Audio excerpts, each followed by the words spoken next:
What's up, guys? This is Baki here. Game 2, NBA Finals. A huge win for the Warriors. A huge win. They go up 2-0 against the Cleveland Cavaliers. High scoring game. Final 132 113. Warriors win. Big game from LeBron, triple double. Big game for Steph Curry, triple double. Big game from Kevin Durant, another over 30 plus point, close to uh, I think about close to about 11 rebounds. So I think he had a double double himself. Klay Thompson showed up, 22 huge points. Welcome back, Klay Thompson. For all the talk that a lot of people have been talking about Klay Thompson struggling in this year's playoffs, huge game. Overall, the Golden State Warriors showed that they can beat teams either way. They can beat teams defensively, and they can beat teams offensively. What I mean by that is they can outscore teams, and they can, you know, play great defense against teams. They have multiple ways of winning games.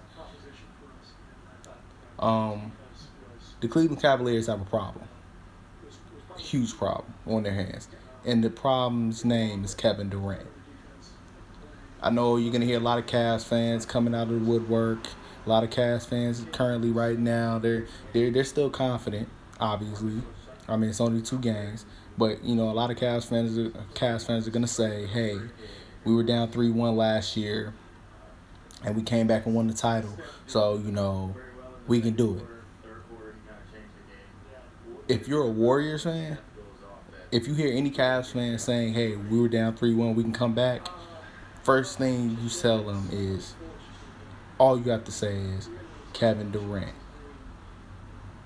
I said it all season long. I said it after last year's finals.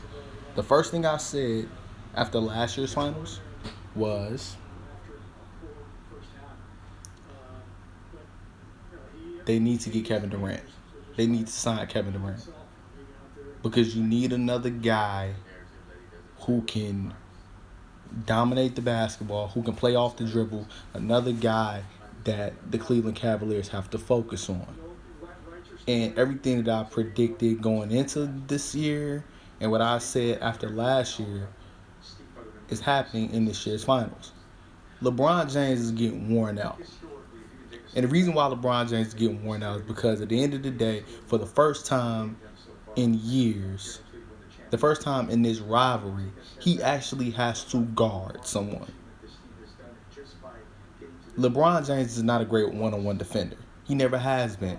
Everyone calls LeBron a great defender because of the chase down blocks and the steals, playing the passing lanes, the chase down blocks, and him defending guys who are not truly offensive threats. The last couple of years, if anybody watched, the last 2 finals, LeBron James always guarded the weakest defender on the floor. He even did it tonight.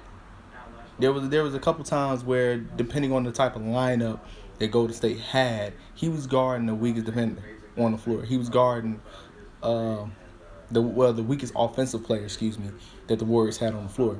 And the reason why they did that in past years was for him to help, Kyrie Irving when Steph Curry got past him, to help, Kevin Love, against Draymond Green, or to help out J.R. Smith against Klay Thompson, things of that nature. LeBron can't do that anymore.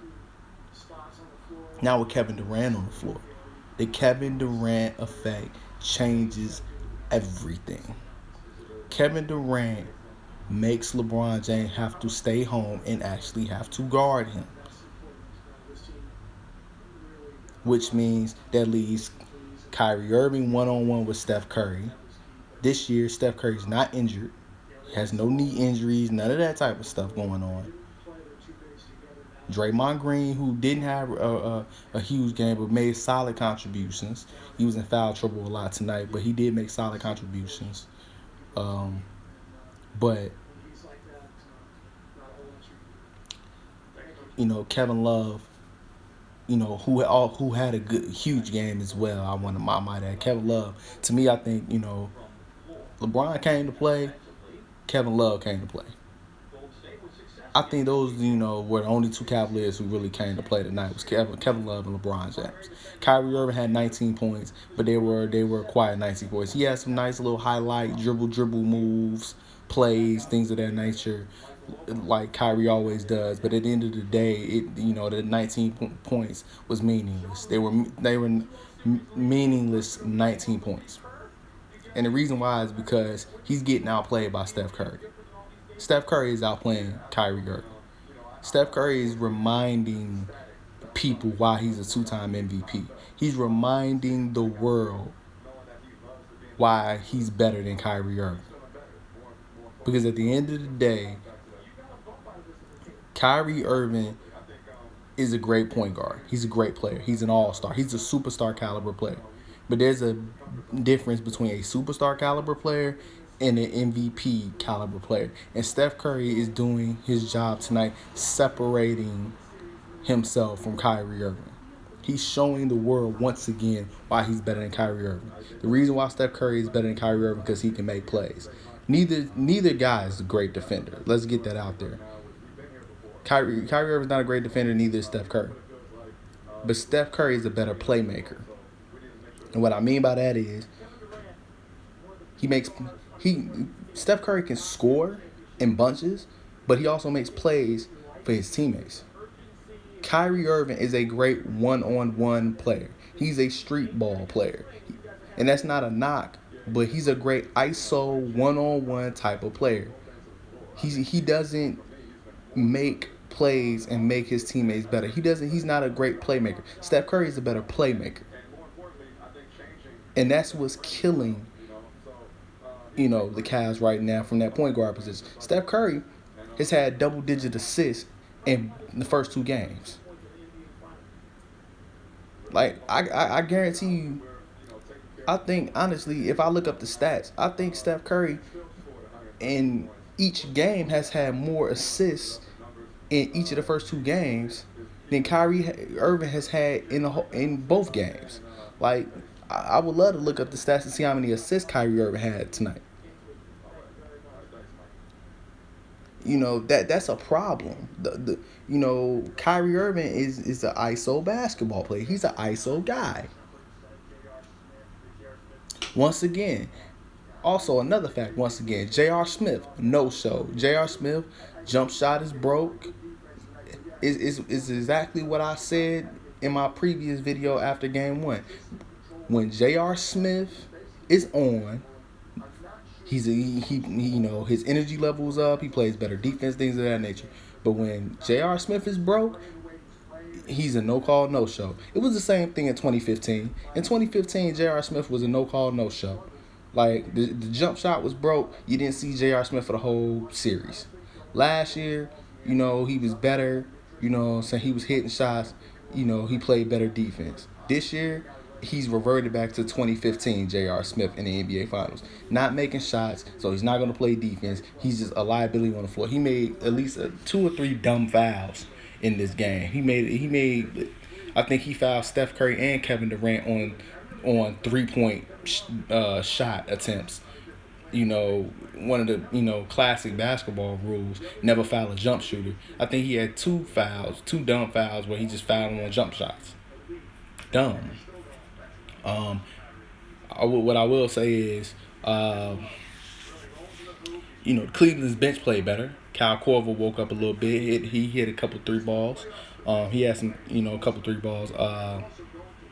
Iman Shepherd, another solid game. Richard Jefferson had some buckets there, so they did get solid contribution from those 3 guys. So they got more production off the bench this go round than game 1. So as far as that, the Cavs should be encouraged because they did get some more, a little more bench production. But Darren Williams gave them nothing. He was supposed to be one of the big acquisitions off the bench. Darren Williams gave them nothing. They played Channing Frye for the first time in the finals. He gave them nothing.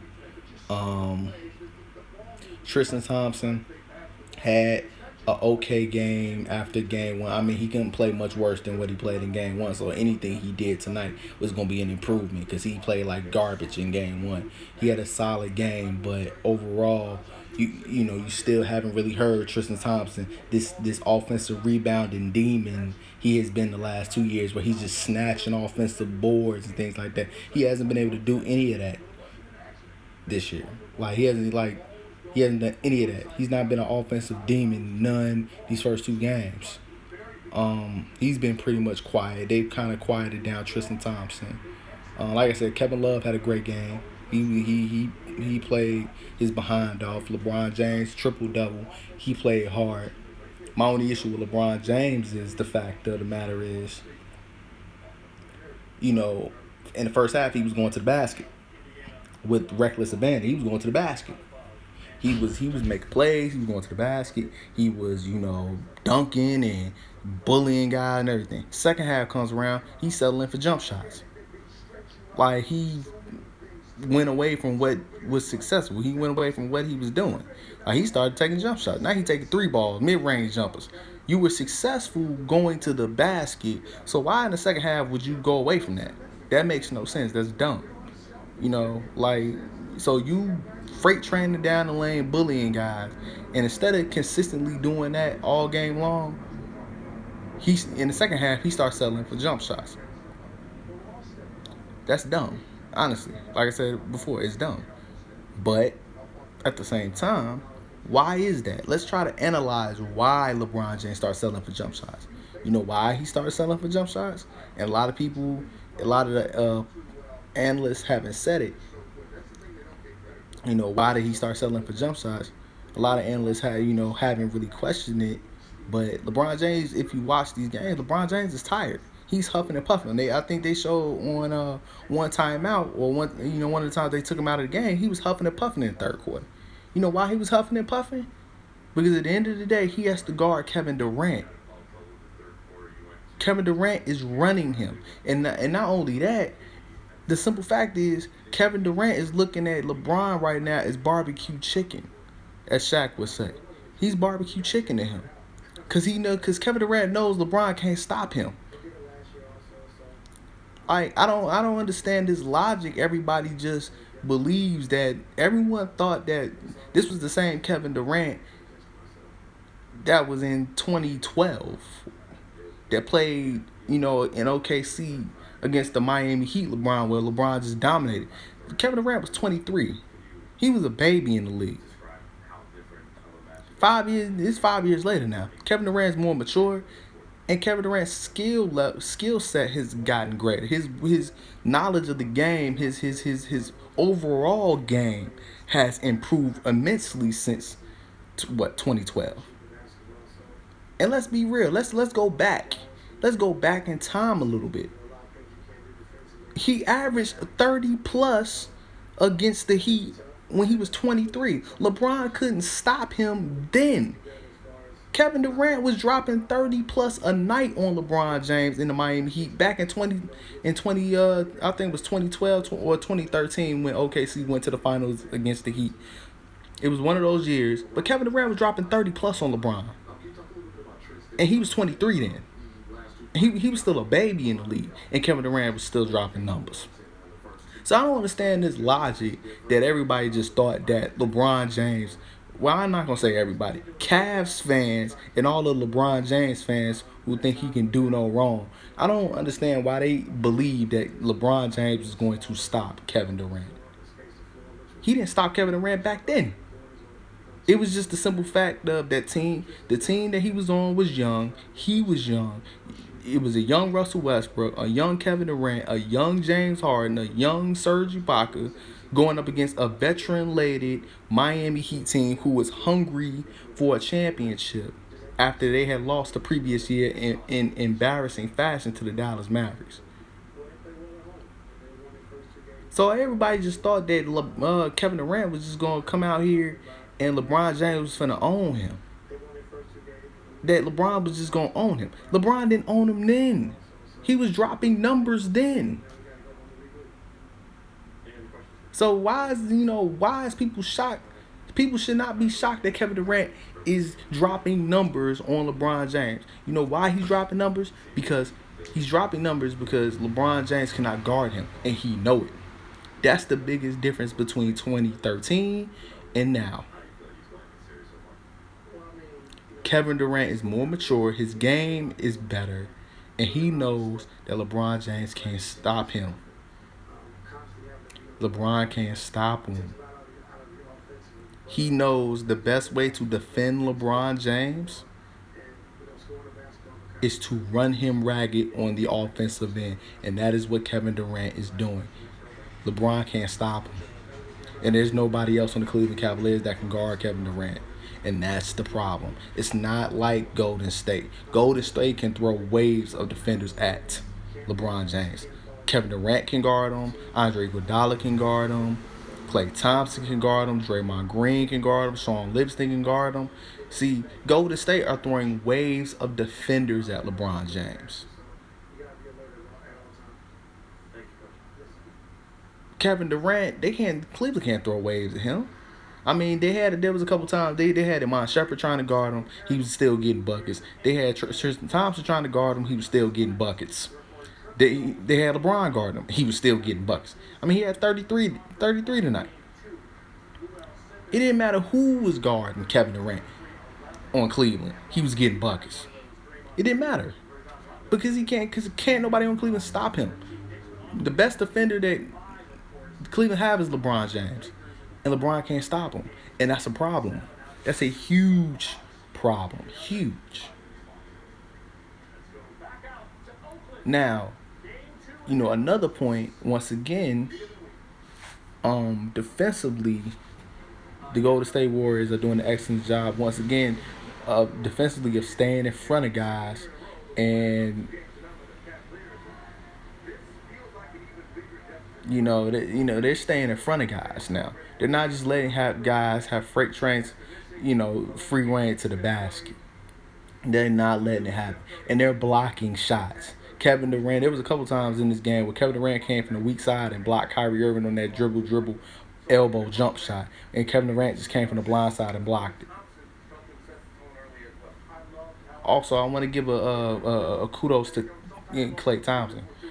Klay Thompson showed up. I know I said it a little bit. I talked about him a little bit earlier.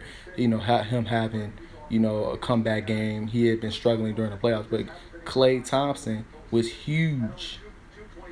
He was huge tonight. 22 points. He was huge tonight. He was hitting 3 balls. He was playing excellent defense.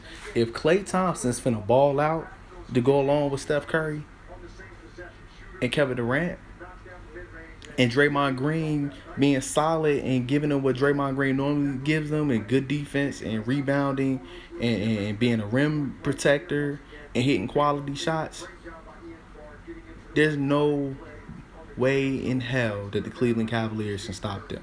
The Cleveland Cavaliers can't stop them. They can't. And as much as Cleveland fans wants to act like this is just like last year, we were down to them last year, I'll say it before, I will say it again. Kevin Durant is not Harrison Barnes.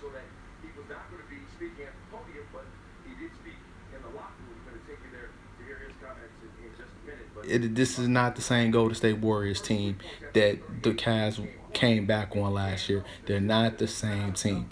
Steph Curry's healthy. Kevin Durant's there.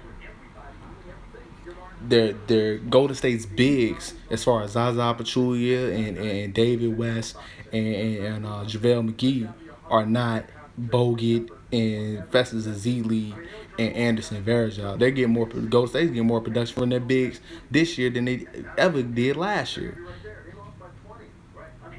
At the end of the day, smoke clear, dust settle. This Golden State team is better than the 73-win Golden State team last year. They're better. And the Cavs know that. Cavs fans don't want to believe it, but I guarantee you, especially after these 2 wins, the Cavs fans, like the Cleveland Cavaliers, know it. LeBron James knows it. LeBron James knows there's a problem because he knows there's no way in hell he can stop Kevin Durant. Defensively, he can't stop him. And And if Kevin Durant's gonna get off and he can't stop him, and he can't help out on Steph Curry, there's nothing he can do. But it is what it is. You know, huge win. But like I said, it's only 2 wins. They're up 2-0. Golden State got to close it out. They got to go to Cleveland and keep their foot on their neck. They can't rest on just winning 2 games at home. Golden State did what they were supposed to do. They won at home. Now they have to go to Cleveland and put their foot on their neck and get it, and get it done. You don't give this team any air. Take them out. That's what they need to do. But this is Baki signing off. Just want to give a couple.